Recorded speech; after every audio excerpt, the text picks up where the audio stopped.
dito nga mga idol ay pinokus ko na nga yung aking cellphone. Dahil nga, magugas tayo ng kasangkapan at tutulungan na natin si Inday. Yung kasama ko dito sa trabaho sa bahay. So ayan, family driver ako dito at kaya ko naman tumulong dahil ganito rin naman ang gawain ko sa amin pag ako umuwi. So ayan, nag-uurong din ako at pag dito naman ay pinagluluto ko ng pagkain yung aking mag-iina. At kakain na nga lang kami at tatawagin ko na sila. Pwede na! So ayan, driver tayo at kailangan alam natin itong gawain na to kasi pag nasa atin tayo at day off natin nasa pamilya tayo eh alam natin yung mga gawain ganito. Siyempre, malaking bagay ito sa ating asawa. Oh my God! Wow!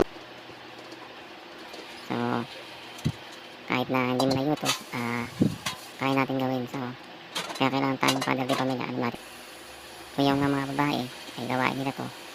So, kahit tayo lalaki, dapat alam natin to. Ano ang sa inyo? Natamimi kayo, ano? So, siyempre, pagka nagugas ng kasangkapan, natutulong ka rin lang, ay linisin mo na at ayusin mo na yung pagtulong mo. Para naman, hindi magdoble trabaho.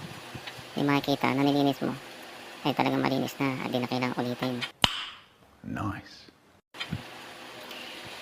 Hindi mo kasi tinitipid sa Joy kasi mamantika yung mga pinagluto. So, napakadali ng mga idol. Kailangan mo lang talaga ay masipag ka. Masipag ka sa pagtulong at sa gawain. So pagyari nga nitong paglilinis ko nito mga idol, ay meron pa ako nilaban na aking damit. So hindi ko na nga dito sinama sa video. Ito nga mga idol, pagyari ko nga hugasan yung burner, ay pinunas-punas ako na itong gas tube. Ayan, kanina puro mantika at